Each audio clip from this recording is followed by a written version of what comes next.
Hello all of you. In this video, we will try to understand the conflict that is happening in West Asia with special emphasis on the two regional powers, Israel and Iran. Last year on 7th of October, Hamas attacked Israel, and ever since Israel and Palestine are conflicting each other. How has Iran come into picture and why is Iran so important in West Asia? So it all started in 1979 when Islamic Revolution happened in Iran. Islamic Revolution happened in Iran under Ruhollah Ayatollah Khomeini. He was the supreme leader. He was the one who ushered in the Islamic Revolution in Iran, and Iran became a Shia majority Islamic country. Now this year 1979 was a year when United States received twin jolts. Two things happened to US. Twin jolts to US. One was the Islamic Revolution in Iran,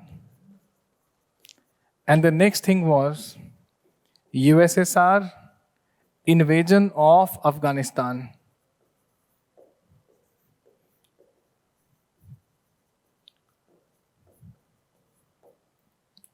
Let us try to understand both these events in the year 1979.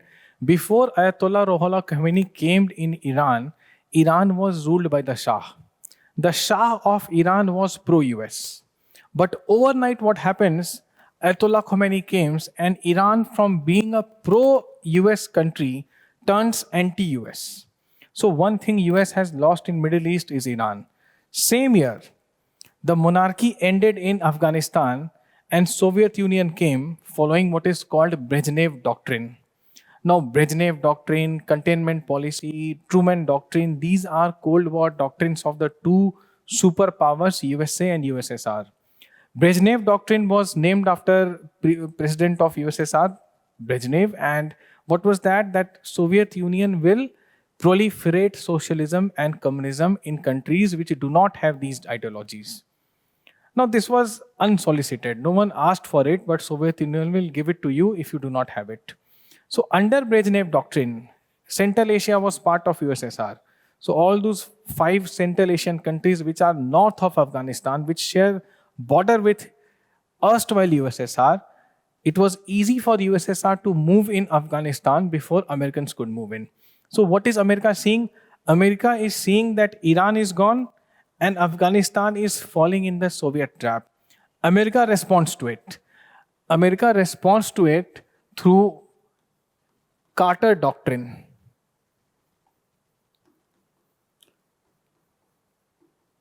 It is named after President Jimmy Carter of US. Now, what is Carter Doctrine? And it is a reaction of American state to the events that happened in 1979. US is saying, Middle East is my area of influence.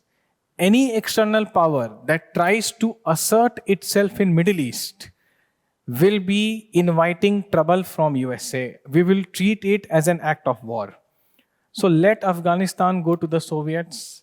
Let Iran be under the regime of Ayatollah. Remaining part of Middle East, no one else will come, but only US will come. This is Carter Doctrine, which has governed successive American regimes, whether they are Democrats or Republican. Every president of USA post Jimmy Carter has abided with the Carter Doctrine. So Middle East would be their area of influence. Now coming to Iran. Iran, before Islamic Revolution, was a US ally. And because it was a US ally, it was also close to the other US ally in the region, that is Israel. 14th of May 1948, the Jewish state of Israel came into existence because Americans threw their weight behind the Jewish state. A voting happened in UNO, and because Americans and their other Western allies favored Israel, that is how Israel came into existence. So since then, since the end of Second World War, America used to have 3 allies in West Asia: Israel, Saudi Arabia, and Iran before the Islamic Revolution of 1979. Now, after this revolution, Iran ceases to be ally of US. And Iran continues to act through its axis of resistance.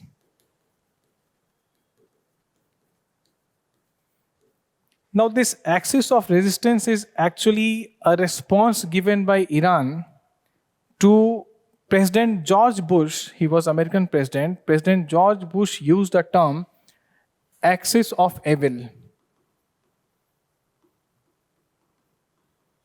This was by George Bush, the American president. And in this axis of evil, Bush included Iran, Iraq. This was Saddam Hussein's Iraq, not today's Iraq, and North Korea. These three countries, according to American president, are axis of evil. Now, Iran responds to this through its axis of resistance. Iran's power is not confined within its border. It stretches beyond its border. There are other militias in West Asia which are controlled by Iran.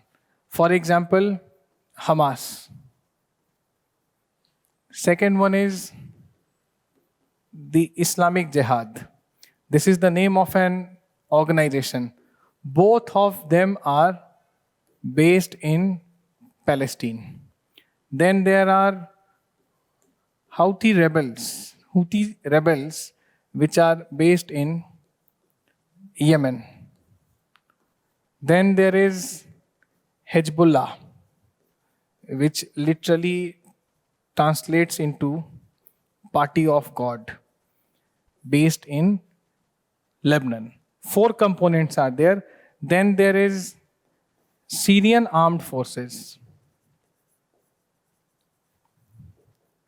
They are based in Syria.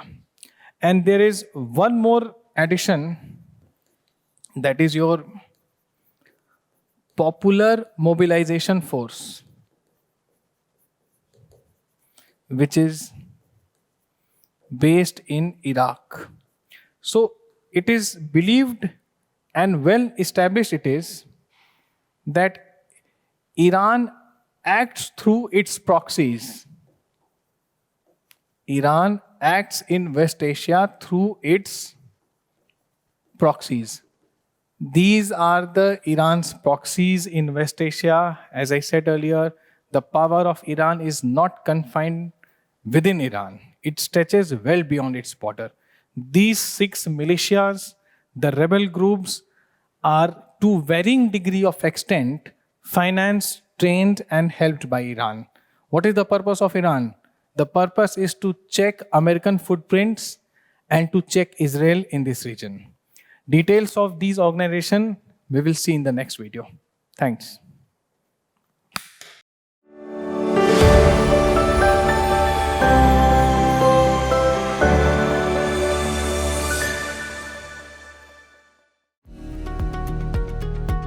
Join ForumIAS Academy, trusted by thousands of toppers since last 12 years, including IAS Rank 1 Anudeep Durishetty, Shruti Sharma, and 𝐂𝐨𝐫 𝐞𝐨.